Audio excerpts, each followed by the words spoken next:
me, I might say. Nobody doing it better. Y'all some lightweights. Malik Wright, up all day and all night, pushing all the buttons up to something till it's alright. He looking at it from all sides and angles. Got a stripes on his body like he played for the Bengals. Oh man, there's no one discussing it. They came, they stayed, they either did it or done it. Man, I love it, cause all they ever do is win. So kick back, relax, the TWSN. Thank you guys for tuning in to another episode of the Sit Down Morning Show with Malik Wright, presented by the Right Way Sports Network. I'm your host, Malik Wright. Joined by my co-host, as always, Daniel Almeida. Got Jimmy on the ones and twos. A lot of stuff to get into before we do. Do us a favor, give this video a like, subscribe to the YouTube channel, turn on post notifications so you guys don't miss when we go live or when we upload content from the TWSN studios. Dan, first and foremost, let me just say it feels good to be back. Was sick there, was down and out for a while, and I'll tell you what, man. You feeling better? Yeah, we're getting there. We're getting to 100%. You know, you probably can hear my voice a little bit. I'm not as smooth as I usually am, but I won't take I won't take my health for granted anymore. That's one thing I will say for sure. You know, you don't realize how important it is until you're, stuffy nose, headache, congestion.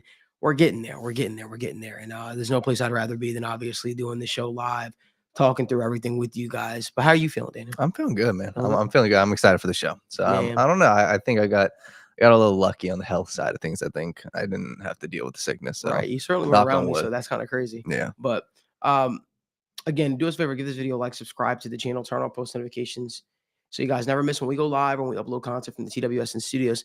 Let's start it over in Dallas.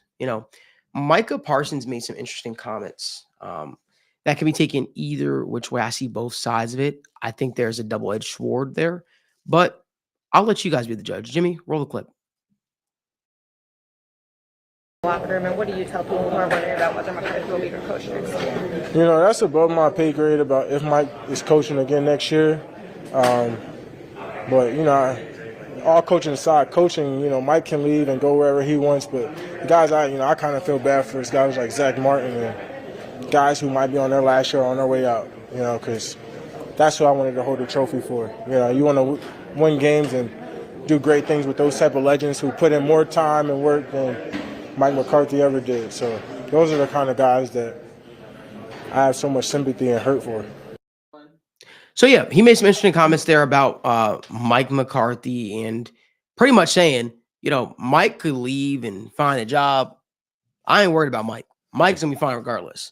I'm worried about the people that are on their last legs, the people that have given everything to this organization and pretty much they're on the way out. I look at it and I say, you could take two things away from that. You could say, hey, Micah Parsons is just feeling for his teammates. They're in a very horrible situation. Their starting quarterback is now out for the season. You got veterans who have given everything to the organization who are on their last leg. And you could say, man, he wants to win for the guys he's been fighting with, the guys that he's known since he got drafted to Dallas. Or you could say Mike McCarthy lost the locker room. Mm-hmm. You could say Mike McCarthy's in a spot where the players don't care for Mike McCarthy too much. Players don't care for this coaching staff too much. The players feel like the coaching staff is inept, and the players feel like the coaching staff is the reason why the record is what it is. For the first time, I usually have a strong opinion, but for the first time, I don't have a strong read on this. I don't know if he was meaning to slight Mike. I don't know if he was coming to defense of his players. For me, though, I just feel like, I don't know. Maybe it's a little bit of both. If you guys can help me in the comment section and let me know what your guys' thoughts are. Do you guys feel like Micah Parsons was taking a shot at Mike McCarthy? But while I got you here, Daniel, what are your thoughts on this? Yeah, I think that this whole Cowboys team is a shit show. And there's a couple other things I also want to discuss in a second. Micah Parsons, I think that he is a phenomenal player, and I don't think he's wrong, but I also think that they're playing the blame game right now. And I think that's the issue with Dallas, right? It really is about the blame game. You see Micah Parsons not just going at Mike McCarthy there. He was also trashing the offense, saying, hey, listen, the defense, we look good today. We did our part. And Micah Parsons had a huge forced fumble on Jalen Hurts, and they got the ball in the red zone, and the Cowboys offense couldn't punch it in.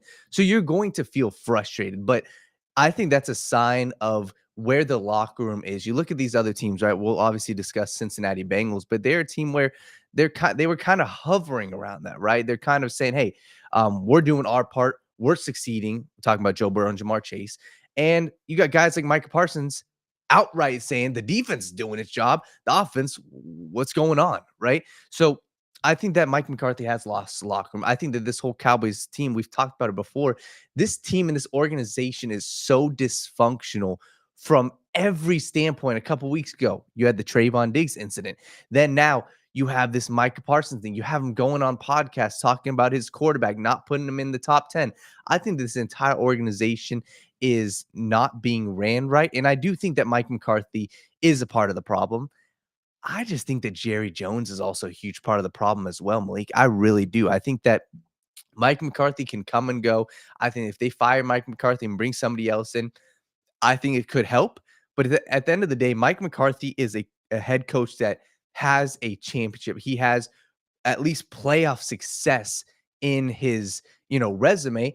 And what else are you going to bring in? Are you going to bring in a guy like Bill Belichick that maybe commands more, leadership? Are you going to bring in a guy like Deion Sanders that has maybe a bigger name? What is that really going to do? And what is that really going to sell to your team? Because I don't know what it's going to sell. And at the end of the day, winning cures all, and they're just not winning right now. So I think that's a huge problem with this team.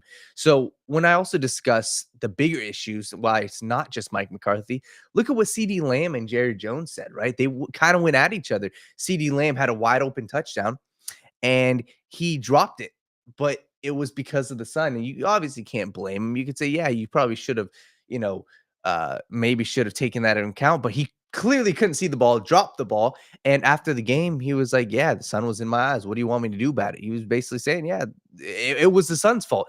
And Jerry Jones, let me just read off this quote that what he said. I thought it was phenomenal. He said, this was in response to the sun. Well, let's tear down the damn stadium then and build another one, huh? Are you kidding me? Everyone has the same issue. You get to know where the sun is a year in advance. Somebody asked me about the sun. Where's the moon? Jerry Jones is getting extremely defensive. And I think that that's the biggest issue right now. I really do think this is a Jerry Jones. I think this is an organizational issue. So yeah, Malik, I do think that Mike McCarthy has lost the locker room.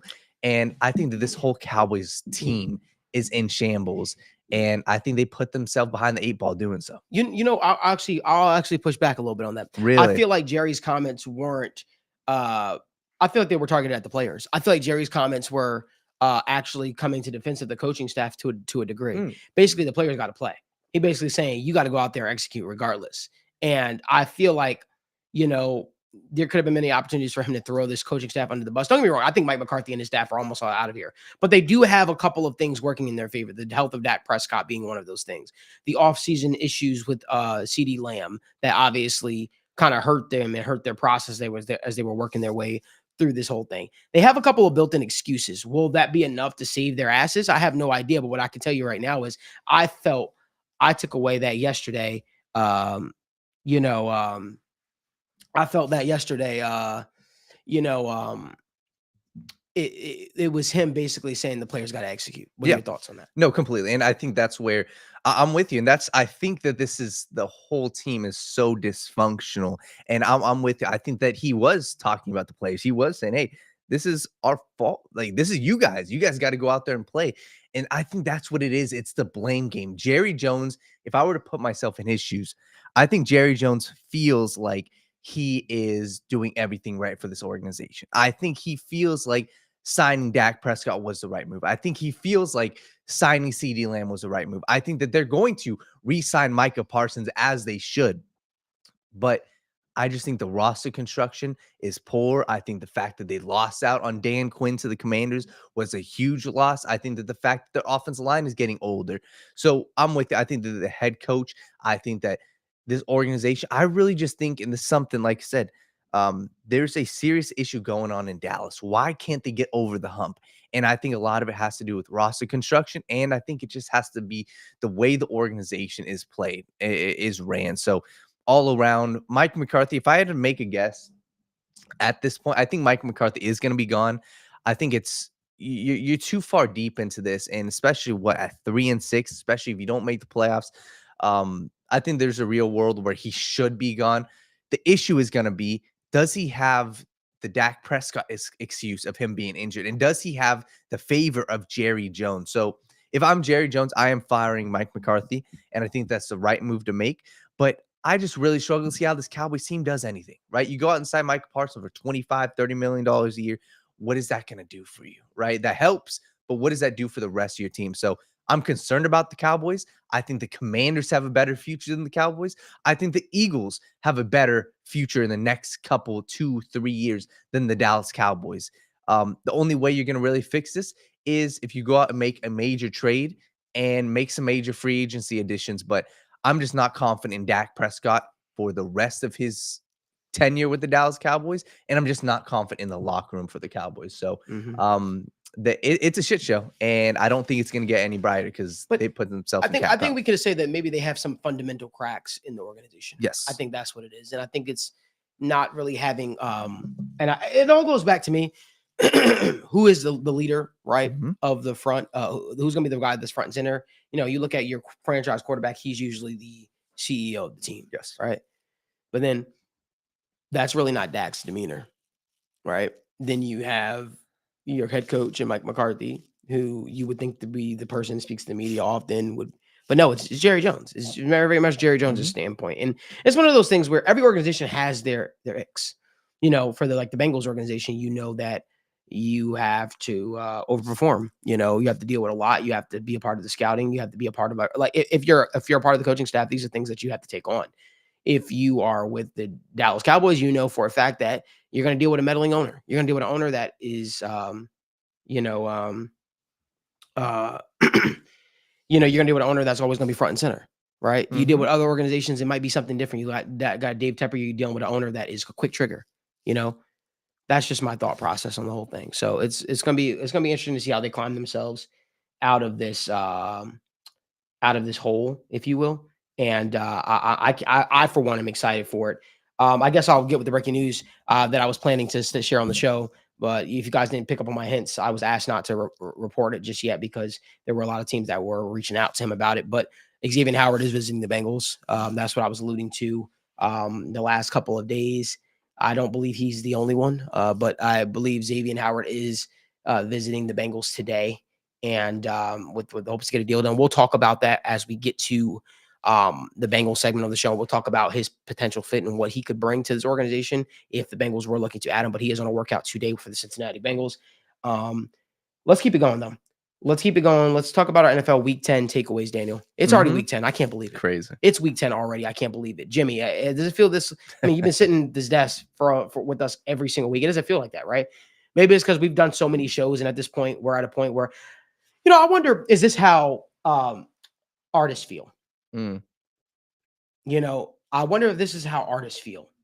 When they go on concert, when they go on tours and stuff like that, you have like 86 shows, 150 shows from artists. When you get to like, I don't know, show 10, show 15, is this how it starts to feel, where it just starts to feel like rinse and repeat? I don't know, but that's how it feels right now, right? It feels like the season has not been this long. Yeah. About 10 weeks in the season. It feels a couple weeks we were saying, well, this season's so long, we've got so much to talk about. No, man, it's already halfway through. It's already halfway through. We're halfway there and we're looking good now. So, not the Bengals, but the NFL season is almost halfway there. But let's talk about some of our Week 10 takeaways, Daniel. Yeah. Daniel, I'll go right there. For me, I'll tell you right now. I think that as crazy as it is to say, I think the Steelers might be contenders. I think the Steelers might be contenders. And they're not doing anything crazy. Oh, man. I don't know, man. What are your thoughts? They're a damn good football team, man. I think that's what we have to call it. You got to call a spade a spade. They're a damn good football team, and they just find ways to get it done. I think that this shows what a culture does, and it also shows what having an identity is. They have a very clear and cut identity of what this football team is. They're a hard-nosed football team, and they're a football team where, like, I'll admit I was wrong. I was wrong with Mike Tomlin. I was wrong with the Russell Wilson, and I think I was wrong in the sense that I thought that they shouldn't have gone away from Fields because it was working, but it was the right move because, respectfully, Russell Wilson's playing like a much better quarterback than Justin Fields was. Justin Fields was a guy, he has the X factor behind him with the legs. But when we're talking about an all-around team, we're talking about an all-around quarterback. Russell Wilson, he's still a damn good quarterback. He still throws a beautiful ball. I think his biggest issue is there are times where he does get a little either gun shy or a little overzealous. But man, when you look at his touchdown on the left side, Mike Williams to kind of seal the game, and we also, look at his touchdown on the right side to George Pickens. First off, the dude isn't scared to throw the deep ball, and he's always had a beautiful deep ball. And it's just guys like George Pickens, they're making plays, Malik. They are. And you look at this team, they should have lost that game against the Commanders, but that's kind of the story of the Pittsburgh Steelers. They win these close games. They find a way to win. And you have to attribute that to Mike Tomlin. You have to attribute that to the culture, and you have to attribute that to even the GM and how they built this team. They built this team to have success mainly, in the regular season. We haven't seen them have serious playoff success, but they built this team to be a consistent winner without a great offensive line, a hard-nosed defensive line, a team that can just grit and grind games. So, Malik, I'm with you. They're a contender. Right now, they're, I believe, first place in the AFC North. They've got 7 wins. They just beat a Commanders team that I believe is a top 10 team, maybe even borderline top 5 team in the NFL right now. They're a damn good football team, and I have no doubts that they're going to make it in the playoffs. It just remains to be seen how far they make it in the playoffs. But I feel like with the Steelers, we're just waiting to see that ceiling, and I feel like that's my question and my concern is, what is this team's ceiling? I don't see them winning 3 straight playoff games, and that's me. So what's their ceiling? And for the Steelers fans, what is it that's gonna take you to the next level? Is it a new quarterback, or is it, continuing to add star pieces? So that's where my question goes. If I'm a Steelers fan, I'm saying, okay, this is cool and all. I like this, but where's our ceiling? Because you see these other teams, that the Kansas City Chiefs, the Detroit Lions, the San Francisco 49ers, these are teams we've seen make it deep into the playoffs and say, hey, that team has a serious chance to make it to the Super Bowl. Is that what the Steelers is? And that's what concerns me, because if after the season, let's say you don't make it to the Super Bowl, let's say you only win 1 playoff game, what's next, right? Are you just going to run this back and have another good regular season team? So that's where my mind goes. Is Russell Wilson enough to take them over the top? If not, this offseason, what star pieces can you add? Because if you don't make it deep into the playoffs this year, it's just, in my opinion, this is the same story. This is rinse and repeat. So if I'm a Steelers fan, I'd also be kind of curious. All right, what's the next step? Is it a star receiver opposite of George Pickens? Is it a star offensive lineman? Is it, adding another star opposite of TJ Watt? What is it that's going to take you over the hump? But Malik, I think they're contenders. I think that they're serious, potentially can win 1 to 2 playoff games. I just don't see them making the Super Bowl. But they're a good football team, and Mike Tomlin deserves all the praise for it. And I mean all the praise. I agree. I agree with you. Listen, Mike Tomlin has a record that precedes him, right? Which is they've never had a losing record under Mike Tomlin. And for whatever that's worth, that's something. So you talk about culture, you talk about winning, creating an establishment where people believe, where players believe in you, people believe in your vision. I think that's what it's all about. I think that's what does it, right? A couple other week 10 takeaways. It's not even NFL related. I just want to make sure I just say this. We put NFL in there. Bama going all the way. I just want to put that out there. Bama going all the way, man. Yeah. I believe in Alabama this year, man. I think that the way the college football playoffs are set up now, there's a lot of trials and tribulations to go through. But I think that Ohio State is the team I'm taking serious this year. I think Alabama's the team I'm taking serious this year. I just wanted to kind of throw that in there, just kind of a sneakily throw. And for the first time, people aren't talking about them really this year, and I think it's because we just have Colorado fatigue. Colorado looks good this year. Yeah, Colorado looks good this year, man. I think people should be talking more about those guys and what they could do potentially in the college football playoffs if they make it. Keeping the conversation rolling. I think that the Giants need to move off of Daniel Jones. Thank you. I mean, they need to find a way to get themselves out of that dreadful contract, right? He is the reason why they lost yesterday in a lot of ways. I've never seen a starting quarterback get so many excuses, miss so many throws. Obviously, Tracy, the running back, fumbled there at the end, and that's going to be the highlighted play. But we can't forget the poor execution on several critical downs from Daniel Jones that put them in that spot. I mean, you lost to a Panthers team, right, that was reeling, that had nothing to really play for. Maybe that's when you play your best. Maybe Dave Canales and got these guys playing. But for me, I think Daniel Jones and the Giants don't want to see it anymore. Yeah. Yeah, go ahead. Sorry. Real quick. It's future. I think that's the biggest takeaway, Malik. They have to move off of Daniel Jones. There's no ifs, no ands, no buts. People can call up Brian Dable. That's fine. Does he deserve some of the blame? That's fine. It is very simple and it's very clear and cut that, hey, and once again, look at all 32 NFL teams. It's very hard to find a team that you can say, hey, that is the problem right there. Daniel Jones is the problem. And we'll discuss what's the next thing, for him later down the line, whether it's Shador, whether it's, Sam Darnold. We'll have these discussions, but it's very clear Daniel Jones is not the future for the Giants, and he deserves, maybe he's not a terrible person, but he deserves the blame for this, and it shouldn't go on Brian Dable, and Brian Dable should not be fired because of Daniel Jones's shortcomings. So. I agree with you, and it's going to be one of those things where luckily he already got the vote of confidence from the ownership group. There's a couple of things that kind of I guess some things that kind of got to me a little bit was I think that Bryce Young is really gaining some real positive momentum with that Panthers organization. I really believe that the Panthers organization, they are doing right by Bryce Young and letting him kind of work his way through and seeing what he could potentially be. Maybe he could be the franchise quarterback. Maybe he can be that guy for them. Obviously, the returns have been very incremental. They haven't been consistent. But I do believe that Bryce Young, if he has a stable structure on him, he can put together winning football for you. I will say he made some impressive throws on third down for me yesterday that I saw, and I said, "Oh wow, this guy does get it right." It was his one pass to Xavier Leggett down on the sideline that I saw him hit, and I was like, "Oh wow, that was right in the bucket." These are two rookies that are starting to develop some type of a chemistry, and if those guys start to click, you have to be able to cling on to something, right? It's not going to be playoffs. You know that your team isn't competing this year. So you have to cling on something. And what if I'm a Panthers fan, I'm in the Panthers organization, I want to know how Xavier Leggett and Bryce Young can develop that chemistry, because if you get those two developing a chemistry with each other, that's something positive to build on, right? Clearly that you see something in him. There's a reason why you turned down teams that were calling for you at the trade deadline for Bryce Young. Maybe there's something that you see in him. There's something that makes you believe that Bryce Young, the pick, is salvageable. There's something about it that makes you feel like Bryce Young can be the guy of the future. Daniel, what are your thoughts? Yeah, I'm with you. I think that Bryce Young, I like it.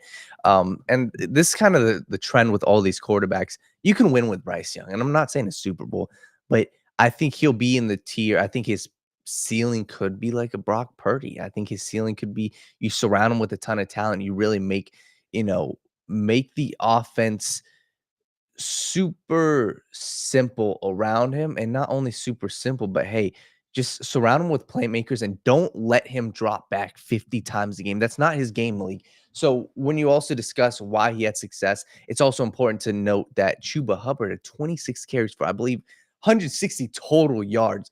That's how you give a quarterback success. That's what you do. There's a difference between these teams like a Buffalo Bills, like a Cincinnati Bengals, that can let their quarterback throw 50 times a game and say, hey, we can live and die by it. A team like the Panthers with a quarterback like Bryce Young, you cannot do that, because Bryce Young, if you let him throw 50 plus times, he is going to make 4, 5, 6 mistakes. But if you simplify it and say, hey, we're going to give you a very good running game, which is why they went out there and signed Chuba Hubbard. Chuba Hubbard, also just praise to him. He was a star in college, and then the first couple of years, it looked rough for him in the NFL, but man, props to him. He got a new contract. And the fact that he went out there and did what he did, that showed me, hey, that's the pathway to success for a Bryce Young, for a young quarterback. Hey, give them a very good running game, and you will see success with a Bryce Young. So I'm happy for him, and I think that this is the start. And I think there's going to be a good relationship between him and the Panthers. So I like his potential in the future. But before we move on to the next topic, it's a big game tomorrow. Right, 9 p.m. I'm excited. Tomorrow? Today? No, tomorrow. Got Kentucky versus Duke. I'm excited for that game. I'm rooting for Duke in that game. Just telling you right now. I've got my reasons. There's obviously no personal attacks here, but I've got my reasons why I'm rooting. I just want to see certain people suffer in fandom. I'm kidding. Our producer, Jimmy, is a huge Kentucky basketball fan. Every turn we sit down in restaurants, Kentucky basketball guys. Like, he brings up Kentucky basketball like it's his last name. I'm telling you, the guy brings up Kentucky basketball almost every single day. I know it's a big one on tap for you, Jimmy. You feeling good about it? Feeling pretty decent about feeling it. good about it? The first 2 games Kentucky has played, the new offense Mark Pope has looks really good compared to the last offense, which was none under Calipari. So, I'm cautiously optimistic. We'll see. Be honest, that's some bias talking though, right there. You're a little nervous. You're a little nervous, right? obviously. They I mean, got Cooper Flag, looks- baby. I mean, Cooper Flag looks really good. You know, Kentucky, here's a stat for you. I'm sorry, I got to read this off. The Wildcats are just 1-6 in the last 7 Champions Classic games and just 1-5 against Duke in their last 6 meetings. yeah, the last Champions Classic they won was 2019 when Tyrese Maxey hit that deep shot for against look at Michigan him. He State. knows his stuff. So He knows his stuff. Um, Well, listen, Jimbo, we're rooting for you. We're rooting Thank for you. you. Anyway, let's keep the conversation rolling. I want to get to Aaron Rodgers. There's a lot of people feeling away, mainly in New York, Florham Park. They starting to feel some kind of way because it's like, this is not what we expected when we went out and got Aaron Rodgers. This is not what the expectation was. But I've got a statement I need to make. I believe Aaron Rodgers should seriously consider retirement.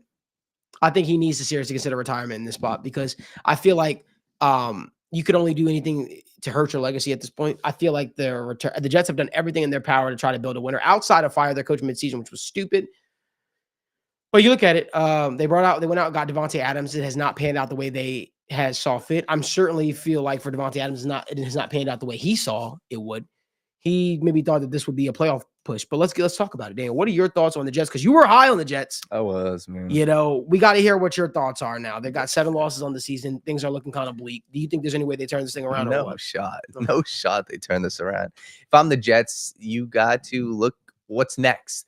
And if I'm the Jets organization, this goes one of 2 ways. I think, what would I do, right?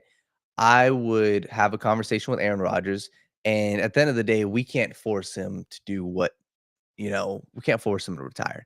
And if we were to take it into our own hands and cut Aaron Rodgers, that results in about $100 million of dead cap for the New York Jets. So what am I doing? I'm having a conversation with Aaron Rodgers and I'm saying, hey, what do you want?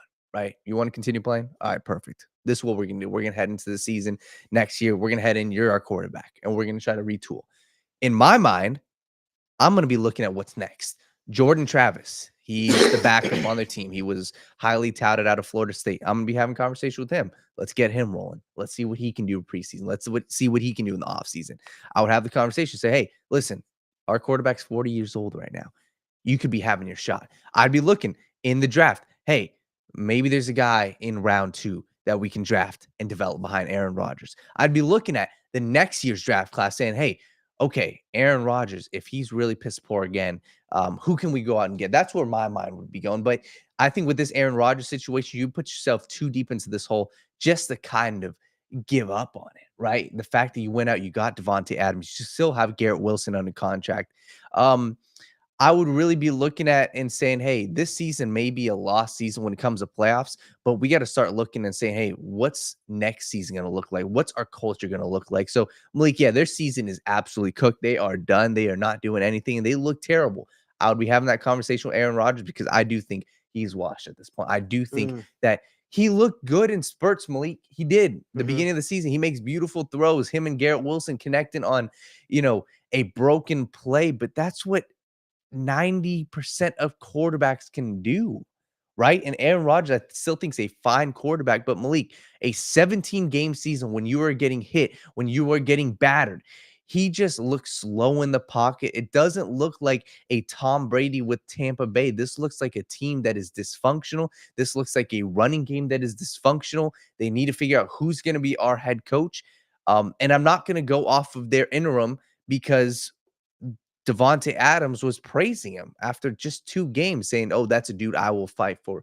Does that mean I'm sold on him? No. So I'm looking at my head coaching options. That's where it starts. So I'm with you. I think Aaron Rodgers should consider retirement, but the Jets can't force him to retire. So I'd be looking and saying, hey, is it Jordan Travis? Who's the next quarterback? Yeah. And going about it that way. But they still got a talented roster, and I think you have to look at it from that angle and say, hey, if Rodgers is still on your team next year, you have to look to compete. Yeah, I agree with you. Want to keep the conversation rolling. Let's talk about your favorite team, the Lions. Let's talk about the team that you were very high on as well.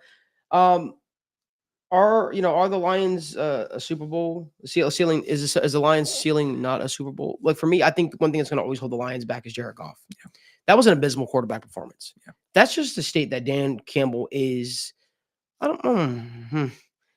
I think that he has a very talented team there in Detroit. Yes. And I think that they find ways to win because they have the overabundance of talent on that team. Mhm. I think that Jared Goff, 5 interceptions, man. What a horrid game yesterday. And you know what's crazy? He went the first couple of weeks in the season and was playing great. Mhm. But I think once you face a very good team, or you face a team that makes you have to adapt, Jared Goff kind of puts you in a bind a little bit because he isn't mobile at all. He's a guy that likes to do what he does, and he likes to play within a clean pocket. And he likes to be able to divvy it out to his targets. You let him sit back there and throw, he will dice you up all game. He will. Outside of that, Jared Goff is not what I personally believe. I don't believe I don't see a quarterback that can win a Super Bowl 14 when I look at Jared Goff. And I tweeted that out yesterday. I said my only reluctance from the Lions, and I hope nobody takes this the wrong way. The only reluctance from the Lions actually, breaking through that barrier and winning a Super Bowl is Jared Goff. Yeah. Right. And people are like, well, he went to a Super Bowl with Sean McVay. Well, they also lost that Super Bowl. And he missed a lot of throws in that Super Bowl. I think one of the throws he missed Brandon Cooks in the back of the end zone, actually. Mm-hmm. But if you remember, Sean McVay moved off from 2 years later. That should tell you everything you need to know, right? There's obviously a ceiling that people see that Jared Goff has in the league. I think he will always be a competent quarterback, a quarterback that will always be in the thick of things, if you will, put together a competitive team. But it also would it shock you if Jared Goff led a team that had 2 wins versus a team that had 14 wins, 12 wins?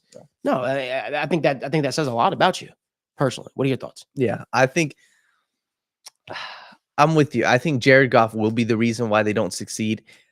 The only pushback I would have is who is going to be the team that takes over. And I think it could be a team like the 49ers. And this Lions team, my thoughts on them, it's pretty simple. They've got such a good roster, Malik. They've got such a good team. And that's where this conversation comes down to. I'm with you. I think Jared Goff could be the reason they lose. But Ben Johnson, first off, I necessarily wasn't fully bought into the hype of him as a head coach, and we've got to see it. But him as a play caller and him as an offensive coordinator, first off, there were multiple plays and multiple designs in that game where I was just dumbfounded. I was like, holy shit, this is what a very good team looks like. And a couple of them it was third down. It was the swing pass to Jahmyr Gibbs. And hey, you put your best blocker as a lead blocker. You kick him out, lead block for a swing pass for Jahmyr Gibbs. How much better does it get? You get one of the most talented running backs in the NFL in space with a lead blocker like Penei Sewell. It may sound... sorry. No, you're good. Everything is getting let out of the bag today. I was told not to say anything because the Bengals were fearful that these guys might get picked up. Leonard Fournette is also working out with the Bengals today. It was just announced. Leonard Fournette working out with the Bengals today. Xavier Howard working out for the Bengals today. This is what I was alluding to. Yeah. I hate getting out scooped sometimes by the national guys, but I was told not to say much regarding these things because they were really worried that these there were teams starting to play some phone calls on Xavier Howard. I don't know if they were too worried about Leonard Fournette, but yeah. Well, yeah, and let me just say this. I think that everyone we'll talk. Obviously, I'll talk about what you alluded to with Leonard Fournette. I don't know if you want to. Do we want to touch on this right now or no? I mean, you can. Like, you can talk I don't know. Like, we'll talk about Leonard Fournette, but at least like Xavier Howard, you got that out. And you got that out for people to see. The thing on Twitter, X gonna give it to you. And even in the shows, right? We can talk about the State of the Jungle. I mean, we talk about the post-game show from the Ravens game. You talked about it. You alluded to it. I think at least people will see, hey, at least you knew, right? There's a difference between people saying, hey, I think that this is gonna happen versus you knew. And then the Leonard Fournette thing, I will say that we were watching film. We were talking about this. And we'll discuss the Bengals rushing attack more, but that's been a consistent issue with the team, the short yardage. We talked about it. We were literally planning videos today to film to talk about their additions to the team. So, and we were watching Leonard Fournette film. We were, I think we were watching his film, from the Buccaneers and just him as a short yardage back and him falling forward. And the simple fact of the matter is Chase Brown is 5'10". Khalil Herbert is 5'10". This dude is 6 foot, 220, This gives you a downhill short yardage guy, but I think that you were spot on with Yeah, it. So we'll get to those as well. I just want to Okay. get to I want to finish the Belichick talk real quick if we can. I want to get to Belichick if we can. And we'll go back. We'll come back to the Bengals right after this because I Beautiful. do want to touch on this a little more in depthly. So Bill Belichick is is going to be in a spot where he's going to have his pick of a litter. He's got the pick of what team he wants to be the coach of. I think in 2025, I think some teams are going to be calling for Bill Belichick. Ideal fits, I have no idea. People are predicting that they could see the Dallas Cowboys going after Bill Belichick. That will be an interesting fit. Mm-hmm. Where do you see Bill Belichick coaching? What team do you think makes sense for Bill Belichick? I think a lot of teams make sense. The first thing I want to just basically make sure people know is Bill Belichick tried to get a job this past offseason. Yeah. He did. The Falcons, I think there were a couple more. So that's the conversation. Some people say, well, he might not want to be a head coach. That's a difference between a Nick Saban who went out and outright retired from Alabama and clearly stated his reasoning for retiring versus a Robert Kraft and Bill Belichick parted ways. And they knew it just wasn't working in New England. So that's the first thing. Bill Belichick likely wants to be a head coach again. He likely wants to be in a front office, likely wants to be in an organization. So when I look at teams that he could have success, the Jets are obviously the first name that it comes out and says, hey, New York, he's got the ties to New York. I believe he coached with the Jets before. He's got an Aaron Rodgers there. I don't necessarily know if he's in it for a long-term rebuild. That's a team that I really think that it's obviously an opening. Some of these other teams that could be possible, obviously you got the Jacksonville Jaguars.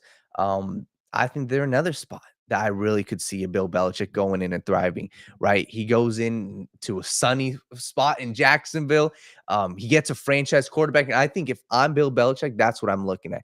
I need a franchise quarterback. I need a guy that I'm confident, hey, I don't have to go in there and work with a backup quarterback. I don't have to go in there and work with a dude that is coming off of free agency. If I'm a head coach, Bill Belichick's 70-something years old. He's getting older. He doesn't want to go through a rebuild. So I need a franchise quarterback. And I look at that Jaguars team. I think they got a ton of pieces on that team. I think they got a ton of talent, right? You went out and you drafted Trayvon Walker. You went out and you drafted Josh Allen. They've got a ton of talent on that team.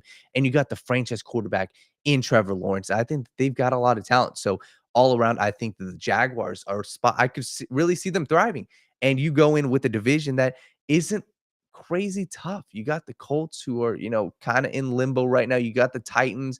Once again, they don't know what they're doing at quarterback. And you got the Houston Texans. So I think the Jaguars, in my eyes, is the most appealing matchup and is the most appealing spot for me for Bill Belichick as a head coach. A couple others that I like, obviously, if we want to talk about the Saints, I just don't know if he wants to go through a complete overhaul like that. I think the Saints got a lot of cap issues. Do I see them competing in the next 2 years? No. They got Derek Carr at quarterback. I don't think that Bill Belichick wants to go there. I think the Chicago Bears are another team, right? The Chicago Bears, you step into that team and they just need a culture reshift. They need a complete rebrand when it comes to the locker room. And I like what they got going on, right? I really think that they've got a ton of talent on that defense side of the ball. And all around, they started off 5-2, Malik. This team started out hot. What's been the reason for them being on this losing skid? I really think it's the culture. You go look at Tyreek Stevenson's thing. You go look at this past week, what happened, right? A couple big time penalties and DJ Moore the past couple weeks, not being on the same page with Caleb Williams, walking off the field. I think that this team has a ton of issues. Montez Sweat was walking. It was a huge, I believe it was a third down, but they got a penalty that went to a first down. Montez Sweat was walking and got an offsides call. I think that this team truly just needs a huge culture shift. And I think that Bill Belichick could go in there and do it. And once again, if I'm Bill, I'm saying, hey, they got talent. You got a star wide receiver, Rome Odunze. You got a couple receivers, DJ Moore, Keenan Allen. You got the franchise quarterback, Caleb Williams, who is young, but he shows some serious bright spots. And then you got a talented defense, Tyreek Stevenson. You got Montez Sweat, and you got a decent amount of cap space. So if I'm the Chicago Bears, if I am the Jacksonville Jaguars, those are the two teams I'd be looking at and saying, hey, that's who I want to coach for. The rest of these teams, I mean, the Cowboys are obviously one, but I just don't know how him and Jerry Jones would clash. And then the Giants are another one. If Jaguars. I think that Yeah. I think that it's the Jaguars, the Bears. Those are the two teams I truly can see right now with how their seasons are kind of going. So Yeah, for sure. I don't know where Bill ends up, but I know Bill probably finds himself on the sideline somewhere, and I don't believe he finds himself in a defensive coordinator or special teams role, or even a general manager role. I think he finds himself in a head coaching role. The one thing you get with Bill is stability. You get a guy that comes in already with his staff in place, and I think there's gonna be a lot of teams that are gonna be vying for that. And I don't believe that even just NFL teams will be the only teams that'll be in the mix. I think you'll have college football teams. I think you have a lot of teams that'll be in the mix looking for an addition for a Bill Belichick. You got to imagine people have already put feelers out there to a degree to see what the interest level is there. The people have talked about the Jets. I just don't know if that bridge could ever be, the way he left, potentially being the New York Jets next football head coach was just abysmal. I just don't know if there's too many bridges that I don't know if that bridge can be repaired. But who knows? Aaron Rodgers and Bill Belichick have always had such a big level of respect for one another, and you got to wonder if would the organization be willing to go down that old road again, and would Bill even want to go against the Patriots? Maybe he would. Maybe he feels scorned by the Patriots. Who knows? But do us a favor, give this video a like, subscribe to the channel, turn on post notifications so you guys never miss when we go live or upload content when we are from the TWSN studios. Let's talk about the Bengals. Let's talk about the Cincinnati Bengals. The Cincinnati Bengals have two big visits in today. Leonard Fournette, Xavier Howard. Dan, I want to get your overall thoughts on before I talk, because I can go kind of pretty long-winded with this. I want to get your overall thoughts on the potential additions of both. First off, Malik, I'm excited, man. I'm excited. I think that maybe it's a false sense of excitement. God damn it, Malik, I'm ready. God damn it, this season is not over. And it may sound a little delusional, but we were talking about this, and we'll discuss this in a little bit. The playoffs are right there. You are one game back of the Denver Broncos. You still face the Broncos. You're a couple games back from the Chargers. You face the Chargers. This season is not over. You have a tough stretch of games, and it is going to be very tough. You got the Pittsburgh Steelers twice. This season is not over. So that brings me to this point. I'm just happy they're trying to go out there and make some additions. I'm happy that they say, hey, at this point, we know we've got to be desperate because your season is on the line. And God damn it, I hope that Duke Tobin feels that pressure. I hope that Zach Taylor feels that pressure, because that's what it is. If your quarterback goes out there and does what he did, if your wide receiver, Jamar Chase, goes out there and does what he did, God damn it, you need to feel the pressure, and I'm glad. So let's discuss the holes on this team. We went back and rewatched some of the film, and we might do a film breakdown on loose defense. Cam Taylor-Britt played rough this past week. It was rough, and they've needed serious cornerback help since Dax Hill went out. Dax Hill looked great at the beginning of the season. He did, and I thought, damn, maybe he could be one of the lockdown corners for the Bengals. You could lock him in. Don't even have to worry about it. He got hurt, out for the year. Cam Taylor-Britt is a very good 50-50 ball cornerback. I think he's very good up against the sideline. I think he's a very physical cornerback. I think when the ball's in the air, I think he's excellent. When we talk about a cornerback that can, excel in zone coverage, when we talk about a cornerback that can, just really thrive consistently, that hasn't been Cam Taylor-Britt. You look at the other side of things, DJ Turner. DJ Turner's fine. I think he's athletic. I think he's had some serious bright spots.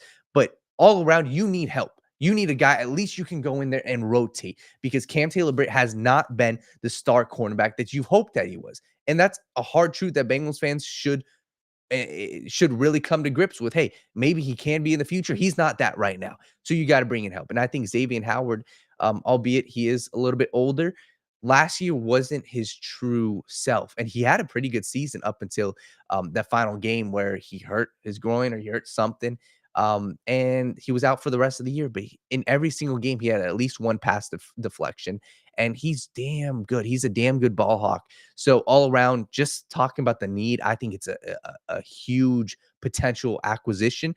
And at the end of the day, it's somebody that Lou feels comfortable with, right? Lou, coached him in Miami, and Lou has that connection with them. So this should show you and should show all of us, hey, where do the Bengals feel like they are with their cornerback room? And they must not feel good.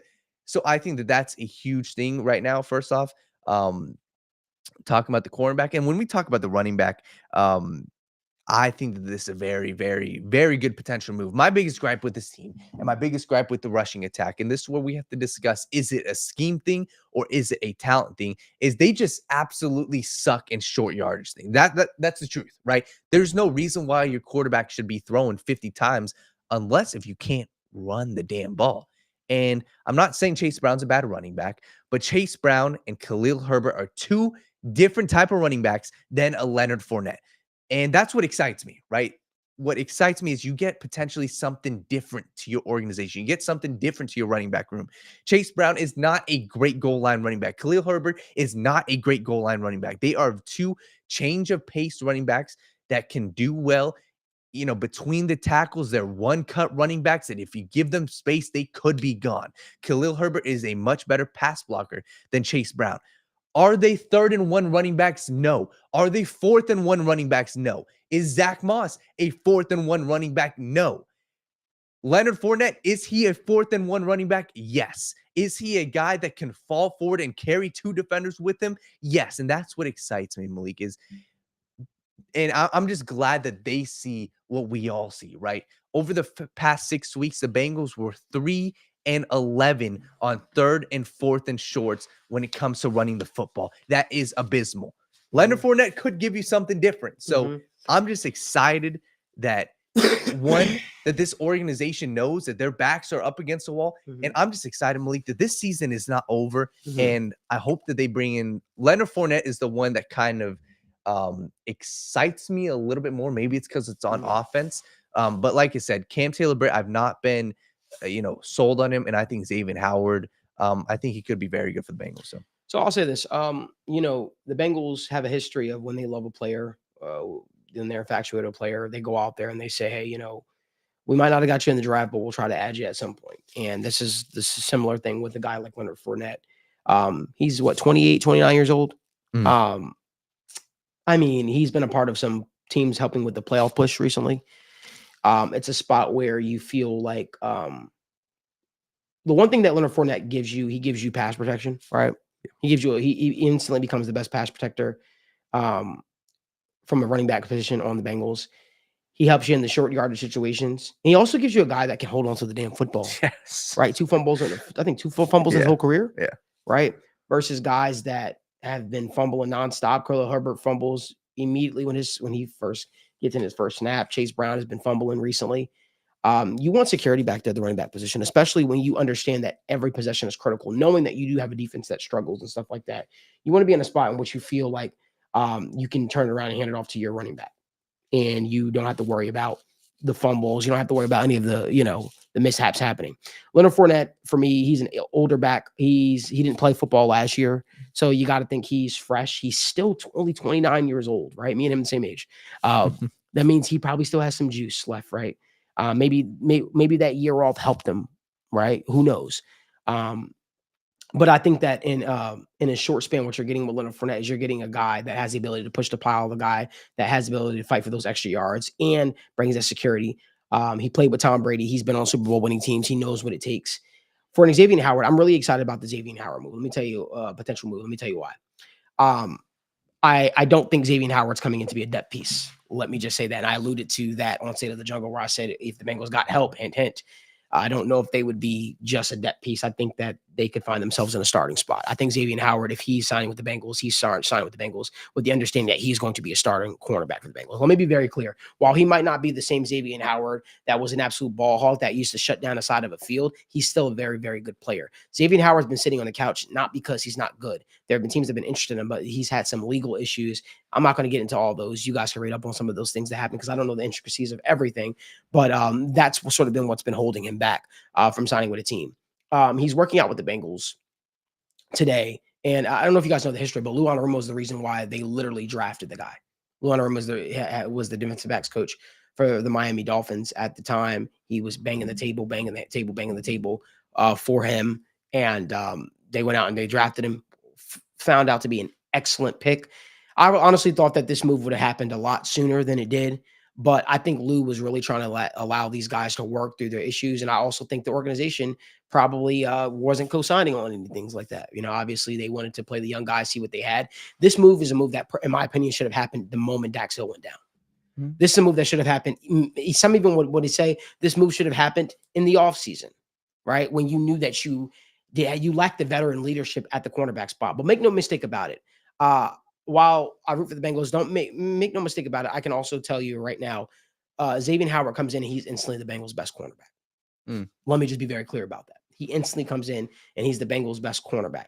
This is a guy that's 2 years removed, or maybe 3 at this point, from leading the league in interceptions, right, with 10. This is a cornerback that he does have some juice still left on the tires, and I do think that he could help for a lot. I think he can help for a lot of reasons. I think that, when we talk about pass rush help, while I agree the Bengals should be looking for pass rush help, we know that they were in on Yannick Ngakoue, missed out on. This tells you right now that they realize they need to do something to help their defensive coordinator, Luana Rumo, out. This tells you that. They're going in on defense. They're bringing in cornerbacks. These are moves that should have happened way sooner. Yannick Ngakoue is obviously not a move that you could kind of predict, obviously, because he was on a team. He got cut, had to hit waivers, 9 yards. It makes sense. I'll give you a little pass on that. But Xavier Howard, if you have guys that could cover, right? If you have guys that could cover for a period of time, it allows your pass rush to hopefully get there. What happens is if you don't have the greatest pass rush outside of Trey Hendrickson, and then you have guys in the back end that can't cover for even a short period of time, well, that's a recipe for disaster, right? Mm-hmm. That's a recipe for disaster.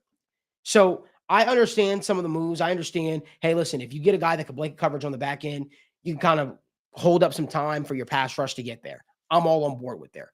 There needs to be a considerable amount of effort put in right now this week, but also during the bye week to get this pass rush fixed. Whatever that looks like, leave no stone unturned. I don't get the notion from people that I talk to in the building that the Bengals might be done adding a visit or two. I don't know if those visits two will happen this week. Mm-hmm. I know these were the 2 visits they had on tap, but I think a lot of it is going to be looked to play out how the Chargers game, Bengals game plays out. And then I think that will tell us, okay, are they going to look to add another addition? Are they going to look to bring in guys for workouts?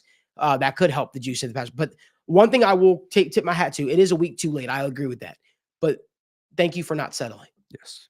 Thank you for not settling. Thank you for going out there, trying to be semi-aggressive and, add people who have had success in the National Football League, adding a running back that has had success, has had playoff success, has been to a Super Bowl, who has played with the GOAT Tom Brady. Thank you for not settling and adding a cornerback that has rapport with your defensive coordinator. They already have a relationship. Thank you for going out there, adding a guy that could potentially help solve the issues on the back end. That's my thoughts. Yeah.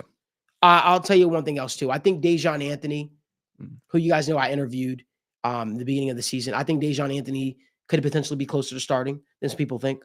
I think Dejon Anthony, he's going about it the correct way, but I think the returns that you've seen from a guy like Geno Stone have not been what you hoped.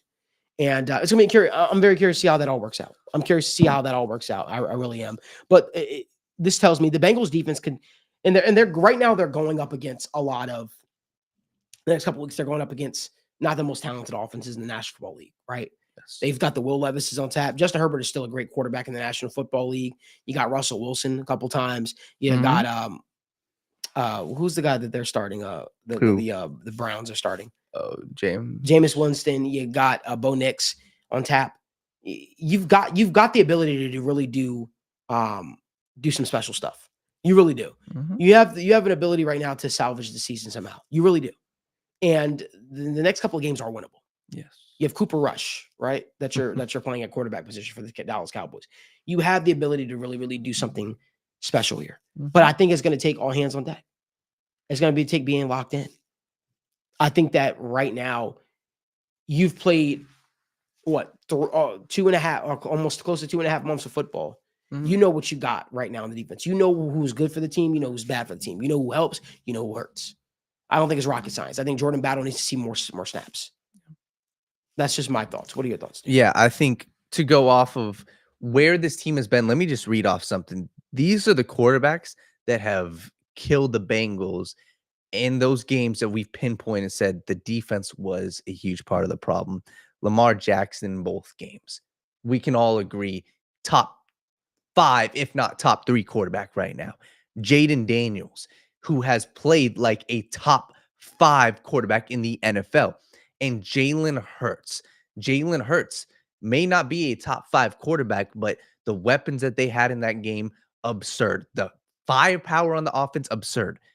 The weapons and the firepower on the Los Angeles Chargers is Lad McConkey and an elite running game. Let me just say that. An elite running game, but not a superstar quarterback. Herbert's played good, but he hasn't played like a superstar because he doesn't got the weapons to play like a superstar. Russell Wilson, Cooper Rush, Will Levis, Jameis Winston, Bo Nix, Russell Wilson, like you said. Your defense is in pretty good shape when it comes to facing quarterbacks. You don't have to go up against Josh Allen. Lamar Jackson's out of the picture now. So you're making it very simple when it comes to the schedule to say, hey, let's fix this defense now. So addressing a couple things, Geno Stone, I'm with you, Malik. He hasn't panned out. It hasn't worked, right? Whether it was a bad pick in hindsight or whether it just hasn't worked, it's all like he's whatever. He's not very good. And that comes from him not being a playmaker. That comes from his size. That comes from his athletic profile. And that comes from a pure, lack of intensity when it comes to that final touchdown, the Tylan Wallace touchdown. That was a pure, hey, I'm just not going to get sideline to sideline. That play right there showed me everything I need to know about Geno Stone. I'm sure he's a good guy, and I think he's a fine depth piece. At this point, he is not a great safety. So I like that. I think Dejon Anthony is a hyper athletic guy. I think Dejon Anthony is a guy that has had success guarding the tight ends. Jordan Battle, I like him up against the line of scrimmage a lot more. He's been a thumper in the run game. So I think that the safety room can look better the rest of the season. And for people saying, why did they wait so long? My only thought for that, and I think if you put yourself in the Bengals shoes, I think they were wrong for waiting so long. But in my mind, I think that they were just so focused and saying, hey, why are we going to worry about bringing somebody in? It's almost like, let's say in your house, right, Malik, like I've needed a vacuum for a while. And let's say if I didn't go out and get a vacuum, but I'll say, oh, I'll just get it later. I'll figure it out later. I've got bigger problems to worry about. Then it starts adding up and adding up. I think that's what the Bengals did. I think that they said, hey, we got Jamar, we got Joe Burrow, the defense, we trust Lou. We'll be fine. We'll kick it off till later. And then the trade deadline approaches. And then now it approaches and they say, oh, shit, well, our back's up against the wall. We better go do that now.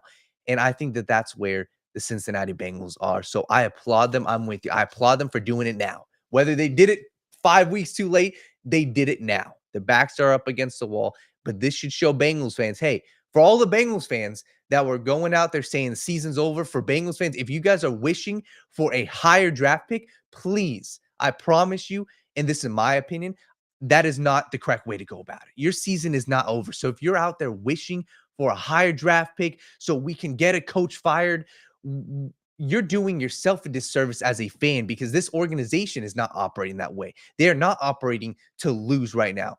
Maybe we could say, and we can criticize, they are doing things the wrong way, but to wish your team to fail in a season that your quarterback is playing like an MVP, like your wide receiver is playing like the best wide receiver in football is a terrible way to go about it. And this season can still be turned around. So let's go out there against the Chargers. And I think they're putting themselves in a good position, whether Howard and Fournette get brought in. If they don't play, okay. But you got a bye week after that, and you've got six more games after that. Still a long season. So we'll obviously discuss the playoffs in a little bit. Real quick, Nick Folk said Jordan Battle is bringing the heat against Baltimore. Exactly. He's great in the run game, and he's a dude, like, he's young, so he's going to get his chance. And I'm personally not the biggest fan of him covering tight ends one-on-one.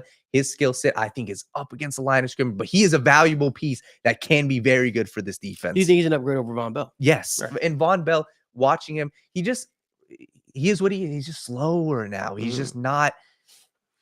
It's just there's a level of intensity and there's a level of youth. And Von Bell versus Jordan Battle, I think Jordan Battle's a better player than Von Bell right now. So let's get some more of these questions. I want to answer as much as possible. Listen, I think that I think that you got to take the good with the bad, right? Obviously, there's a double-edged sword to it. It's like, hey, listen, they're adding these guys who've been sitting on the couch. But I will also, it's not just always the coaching to say, hey, we want to add a player, right? Or I will say from the defensive standpoint, hey, I want to add a player. It's a lot that goes into it from the front office's standpoint that they have to co-sign, they have to be on it. But this tells you that they are serious about making this playoff push. They believe that potentially they could do something here. I'm concerned about the pass rush department. I'll keep saying it. I'm concerned about the ability to get more bodies on the pass rusher. Listen, hopefully Myles Murphy showed a lot, right, in the game against the Ravens that will support him getting more snaps, right? Because I think you need to play your first round pick more and see what he's got and see what he's capable of doing. Maybe he is able to be that secondary edge rusher to a Trey Hendrickson. Maybe he can provide that extra juice from the pass rush department that you've been looking for. I don't know. But these potential additions for the Bengals are ones that I view as a net positive personally. Yes. I think you could take a lot away from, a Leonard Fournette being added to the team from a pass. Maybe you'll stop seeing Drew Sample lined up in the backfield as much, right? Who knows? But I definitely think that they're, especially in short yardage situation, a place where they struggle. I'd love to see Leonard Fournette getting some of those carries versus Chase Brown. Now, I know that we got the fans. People are like, "Oh, what does this mean for Chase Brown's carries and all that?" I'm sure you'll have those people that are out there, but I think the two could coexist personally. Yes. I think the two coexist. I think the two make a lot of sense. Tom Jones, I appreciate your time. Tom's always being in the chat. He says Rankin's a bust. When he played against us, he tore it up, which tells me the O-line is a problem. I think that the Jets had a lot going on in that game that provided a lot. They were blitzing us. They were doing so much stuff that allowed Sheldon Rankins to kind of get off. But I do think that they kind of got a little too big, wide-eyed for their own good, when they went out there and they signed to Sheldon Rankins thinking that he'd be an amicable replacement for a guy like a DJ Reader personally. And I think it's kind of coming back to bite them on the ass, if you ask me. I think you need to find a way to get your best pass rushers on the field, regardless of what it looks like, or your best defensive players on the line, if you will. If that it means moving a Myles Murphy to the inside, then that's what you do. If that moves moving a Sam Hubbard to the inside, regardless if you like it, this team is in a dire spot. This team is in a dire situation in which they need to figure out a way to get this defense to start getting some turnovers, start getting some pressure, making life easier for Trey Hendrickson. He cannot be the only one. If Sam Hubbard is not playing up to standards, regardless if he has a bum ankle or bum whatever he's dealing with, you need to find guys that can get it done. You need to find guys that can be the added juice in the pass rush department. That's my thoughts. What are your thoughts on that, though, Dan? Yeah, I think that there's also a real possibility for Lou to keep simulating pressure. I'm with you. I think it's very simple in my eyes. I think that you are very rarely, and this goes even with Myles Murphy. I like Myles Murphy. I think he should be the guy getting snaps over Joseph Ossai. I'm just not a huge fan of Joseph Ossai, and I think at this point, Ossai should be a depth piece. He shouldn't be the guy there's no world where Ossai comes in before Myles Murphy in my eyes. There's not. You look at the Ravens game, Myles Murphy had multiple pressures. He's young, and if you need an added incentive, you draft them in the first round, so why not give him a shot? So I'm putting Myles Murphy over Joseph Ossai, but the key, and this goes to where Lou can cook up, I really like when they bring simulated pressure, and I think that it's worked time and time again. The only times it really hasn't worked is you look at that touchdown, right, on the goal line, Baltimore, the Bengals brought the house, and then I believe it was the tight end that went over the top. Logan Wilson, Geno Stone kind of had a miscommunication. I think that goes to Lou, cook something up, right? Figure out, hey, have double coverage, have Dejon look, at the tight end, put him one-on-one with the tight end, have Logan Wilson kind of play the spiral. So I like when Lou brings simulated pressure. It works. Mike Hilton off the edge, double A-gap blitz. I like what they have been doing so far. So it comes down to, hey, bringing simulated pressure. I don't want to see you just rushing for every single snap, but if you are, put Myles Murphy in there. I think that's probably my biggest takeaway. I don't really care to see a lot more of Joseph Ossai. Give me more Myles Murphy. Give me more simulated pressure. And I also think that when it comes to the rest of this defense, like I said, if Xavier Howard were to come in, I really think that Xavier Howard can take snaps from Cam Taylor-Britt. I think he can take snaps from, DJ Turner, maybe move DJ to the slot for a little bit. But I think that would help a lot. And I think that you got to give yourself opportunities to take away the football. And that's something, respectfully, Lamar didn't do a whole lot to give you opportunities. He's a great quarterback. With the Bo Nixes, with the Russell Wilsons, you are going to get opportunities. So it comes about capitalizing on that. So I think that they're going to have their chances. And I think that turnovers really are a stat that is game to game, but I think you're going to have chances with the quarterbacks that you're playing.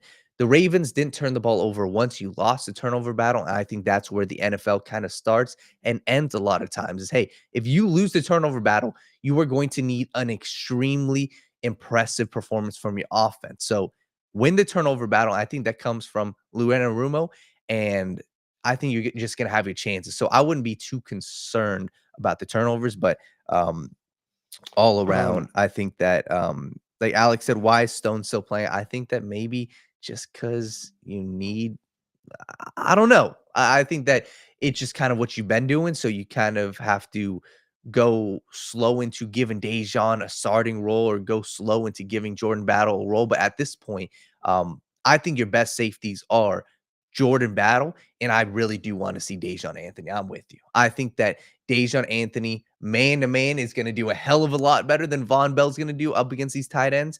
So that's what I would want to see. Get your youth out there, and maybe just put Dejan. Dejan hasn't even played that much, so I just don't want to see Geno Stone. I think his snap count was 95%. Malik, I don't want to see that. So maybe put him in and just do what you did with Nick Scott last year. Slowly phase him out. And if he proves himself, okay. But he should not be playing 95% of snaps. Yeah, I agree.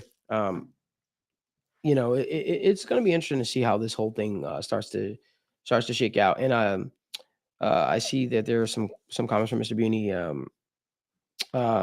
regarding the Xavier and Howard situation, domestic dispute with I think his wife or his girlfriend. That happened in 2019. That situation, obviously, stuff is alarming. I think he was still a member of the Dolphins when that took place, and they handled it how they handled it. As far as I know, obviously, you had the legal situation with him and an ex, and illicit photos being sent out. I don't know the true ins and out of that, and obviously, I'll try to work to talk about that a little bit more. If he is added to the Bengals, we'll do a separate video, and we'll talk about the ins and out of Xavier Howard being added. We're just pretty much just talking about it because they are bringing him in for a workout, and it'll be interesting to see how he's able to help the defense if he is brought in here. Somebody said, "Is there anybody out there else that the Bengals could add from a defensive or that can help this defense?"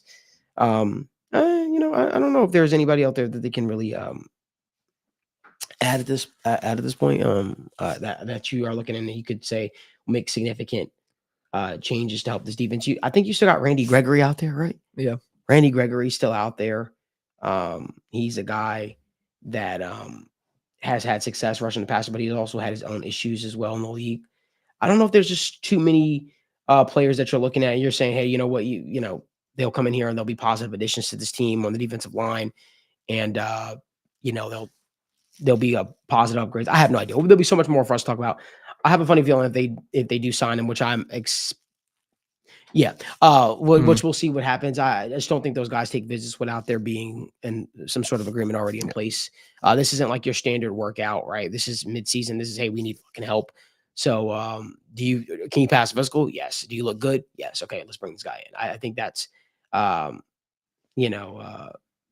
think that I think that'll be interesting to see how it shakes out. And Jack Lyons says, thank you, Malik, for being willing to talk about the situation rather than glossing over off the field stuff. Really appreciate y'all keeping up it. Always 10 toes down. We'll always try to keep it 100 and talk to you guys about, the positives, the negatives, every single thing that could help this team. But needless to say, this team is definitely looking for some help. Do us a favor, give this video a like, subscribe to the channel, turn on post notifications so you guys don't miss when we go live every single morning for the Sit Down Morning Show with Malik Wright. Daniel, let's move on over to UFC 309. Early takeaways for it really quickly. It's a big fight that feels manufactured by the UFC, and Stipe Miocic versus John Jones. John Jones posted a little video on his Snap story because Stipe says, bring it on, bitch. And he's like, you're going to regret saying that, Stipe. You're going to regret seeing it. Feels very, very forced. It feels like that you have to develop some type of hatred if you're on the side of John Jones to try to get you up for this fight. But we all know no one's really expecting John to lose this fight. We're all expecting to figure out what John Jones does after this fight, Daniel. Those are my overall thoughts. Big fight for Charles Oliveira to get himself back into championship contention, taking on Michael Chandler. I have a theory. I don't like guys fighting guys that they've beaten already to try to get their try to get their career back on track. I believe that ends up working out for you a lot less than it does end up working for you. I could see a world in which Michael Chandler beats Charles Oliveira. I don't know if yet that's my official pick. You have to stay tuned to the channel for all that type of stuff, Daniel. But what are some of your overall takeaways? But by the way, do us a favor, give this video a like, guys, and subscribe to the YouTube channel. We have over 170 people watching live, only 35 likes. Just give us a like. We appreciate you. Yeah, I think that we were just watching. There's a couple takeaways. First off, John Jones. My takeaway would be I want to see him in one more fight. And that's what is going to tell me a lot about John Jones. This fight doesn't do it for me. This fight is against a guy, I think he's already 40-something, the late 30s, 40-something years old. This fight doesn't do it for me. It's fine. We were just watching John Jones. His fight 5 years ago, he already looked like he wasn't dominating. So this fight is going to be fine. I'm excited to watch it, sure. But my takeaway is just going to be, hey, what does he call for next? If John Jones retires after this fight, I'm going to be very, very just whatever about John Jones at that point. If he retires and rides off to the sunset, sure. I want to see him take one more fight, whether it's a Tom Aspinall or Alex Pereira. That's what I want to see. And I think that would say, hey, that would prove to me that John Jones is ready and still wants to take on these guys while he may be ducking a Tom Aspinall, like his tweets were saying. This fight doesn't do it for me. Give me one more fight, John. And I would be very curious and excited to see that next fight. And I'm with you. Charles Oliveira versus Michael Chandler. That's just a fun fight. These two dudes, neither of them are going to be champion again. They're not. This is just an exciting fight. And if somebody hasn't watched UFC, I strongly advise you to watch this fight because there is no world where Michael Chandler and Charles Oliveira fight, and it is not an exciting fight. I can promise you that. So that would be my takeaway for that one is, hey, if you guys want to see a full-on fight and two dudes that are going to walk towards each other, watch that fight. Because Michael Chandler, every single fight, whether it may be a dumb move or not, he walks right up to his opponent, he pressures his opponent, and he swings living hell. Charles Oliveira, same thing. He may be seen as a quitter, but he will walk forward and he will bring the fight to somebody unless he gets rocked. And at that point, it's an exciting fight. So that, and the one last thing, there's a guy, and I'm excited, Mauricio Rufy. Malik, he is a guy we've talked about. You've talked about him. He is a guy, if you guys don't know, after this weekend, we will play the clip, hopefully, and I think he will knock out his opponent. It's obviously short notice. I think he could be one of the next stars of the UFC. So I'm just excited to see him. Mauricio Rufy. I got something to say. Excited. Hey, John Jones, stop ducking Tom Aspinall. Tom Aspinall wants to smoke. He's been the interim champion for over a year. Is disrespectful what the UFC is doing to him. Is disrespectful what you're doing to him. You were a young kid trying to get your opportunity to fight the champion and Shogun Rua.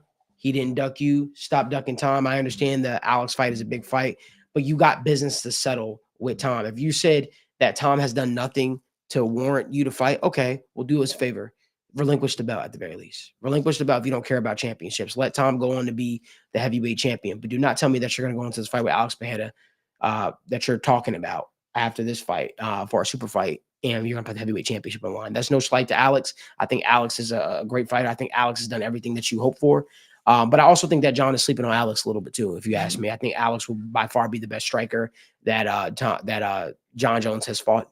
And I'll go in a step further. Daniel and I did a deep dive on John Jones, watching a bunch of his fights yesterday.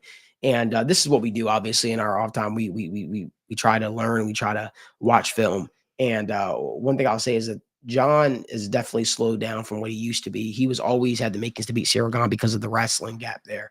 I think that when you fight a guy like a Tom Aspinall, there aren't those gaps there. When you fight a guy like Alex, there might be gaps there, but it's hard to get to the situation to take him down, especially with those devastating leg kicks. In the last two fights John fought at the light heavyweight division, he got chewed up with devastating leg kicks. And against a guy in Thiago Maheta Santos, and when he fought a guy in Dominic the Destroyer Reyes. So I think when you look at it, that's a spot, that's a blemish that I could see Alex taking advantage of.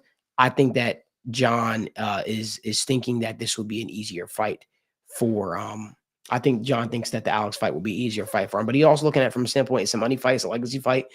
The baddest man in the UFC right now versus the guy that's been the baddest man in the UFC for 18 straight, or not 18 straight pay-per-views, but he's headlined 18 pay-per-views. I think there's a lot that needs to be said about it. Somebody said, any favorite fight? Jacqueline Hyde said, any favorite fights you'd recommend folks go back and watch to get into UFC? I mean, I think I'm a weirdo, so like I like different type of fights. Like I love Khabib Nurmagomedov. You go back and you watch Khabib. I like Khabib versus Ali Quinta personally because I think that's a fight where Khabib showed off all of his skill sets and everything that he brings to the table. But if you're looking for a fight that I think would be very interesting, you can always tell what a guy's trajectory is on when you watch them fight in real time.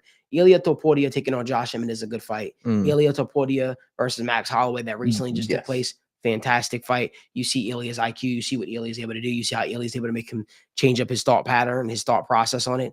I think those are some good fights to definitely take a look at, to where if you want to get into UFC and the intricacies of it, that's a fight that could do it for you. But as Austin Parker said, Malik, I know you moved topics, but I have to ask, after this latest performance from Joe Jamar, do you think Zach makes a point to get Chase the ball more against the Chargers? 100%. I think Chase has the opportunity to be a Triple Crown king this year.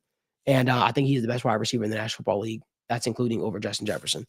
And I believe that you're going to try to find more ways to get that guy involved over and over and again. James Wright asked, I'm sorry if we glossed over your question, James. This is real talk. Tell me, Dan and Malik, did Zach call a timeout and tell Joe to go to the tight end and not Chase because he never looked that way? Now is the time to play for pride and let the chips go, and let the chips go, Bengals. I don't think that he told him to go to the tight end. I think that was just Joe's read. Yep. I don't think Joe made it back towards Jamar Chase because the pressure started to get to him a little bit. And so I think he just kind of just threw it there. I don't think Zach said, hey, go to the tight end. I don't think Zach ever tells him to go, hey, go here. I think that just goes through what Joe's process is. And I think that was Joe's read on that situation. But UFC 309 taking place this weekend. I'm really excited about it. We'll have our picks. We'll have everything for you. Make sure you guys subscribe to the TWSN Patreon as well here shortly. But let's move on to our last topic of the show. Dan, I want to get some of your favorite bets for NBA action tonight and Monday Night Football. No, for sure. I'll start off Monday Night Football real quick. I'm going to make this very simple. We've got a full place on the Patreon. You guys can go to the QR code right about here. The Rams money line against the Dolphins. This is my play. I think that the Rams are a better team than the Dolphins right now. I'd be very concerned if I'm the Dolphins saying, hey, my defenses look good against Anthony Richardson and Jacoby Brissett, but we're facing a Matthew Stafford who has Cooper Kupp and Puka Nacua, who was ejected after last week's first half. He's back now. I think this Rams team has too much firepower on offense. And I really Tyreek Hill is questionable. He'll likely play. I think the Dolphins have a ton of, talent on offense. If you think the Dolphins are going to win, I would challenge you to bet the over on this game. Because if you think the Dolphins are going to win, you think that they're going to put up points. And 48.5, I think that the 49 is the magical number. I think that this game easily gets a 49. But if not, I just trust that this Rams team is finally starting to hit their groove. They're actually in playoff contention.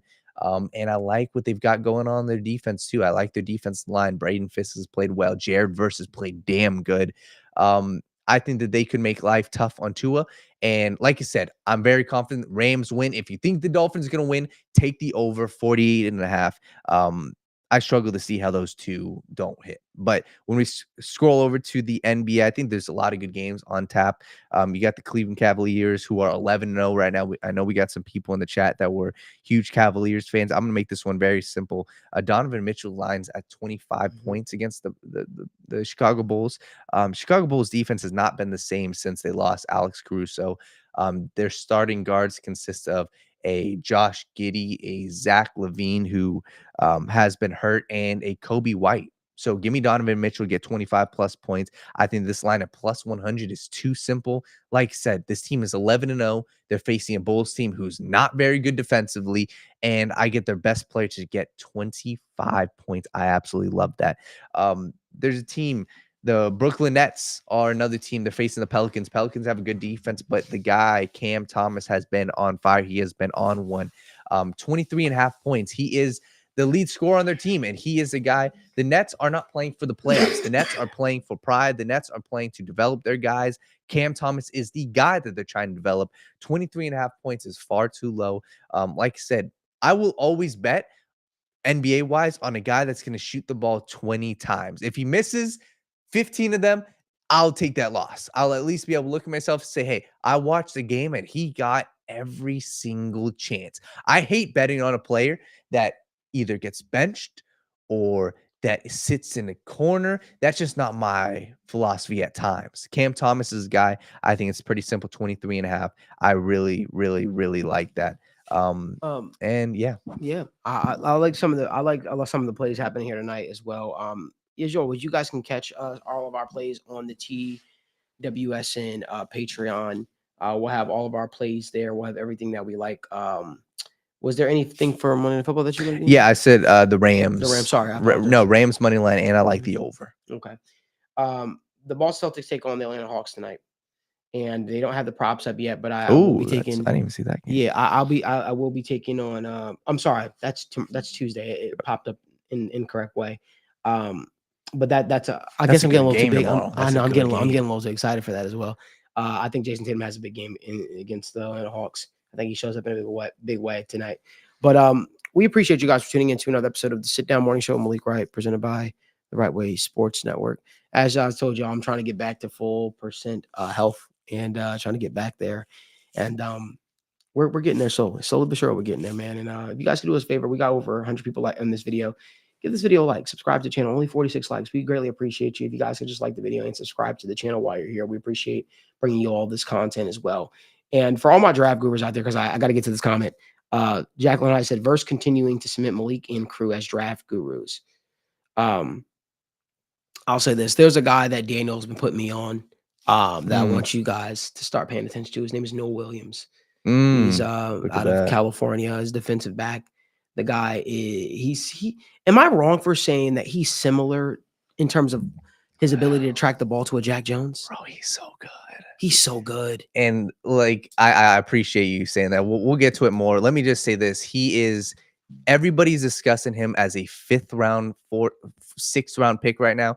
He is leading the country in interceptions. And let me just say this. He is a guy I personally, and I know him, comes from a football family, comes from a football background. His dad played at Oregon. His mom was a great basketball player, or great athlete. His brother played DB at college.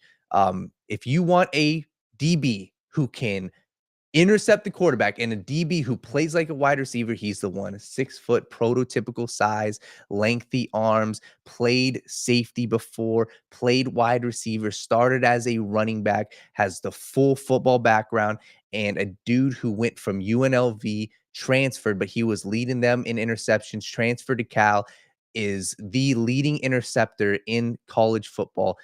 He's a dude who, Malik, I personally would take him in round 2, but he's being talked about as round 5. I hope he's a Bengal, bro. I hope he does, but we'll see. Man, listen, I think that you talk about a ball hawk, man. You talk about a guy that have the ability to just track the ball in the air, man. He's a guy that I definitely think is catching a lot of eyes. If you guys could do us a favor, though, give this video a like, subscribe to the channel, turn on post notifications so you guys don't miss when we go live or upload content from the TWSN studios.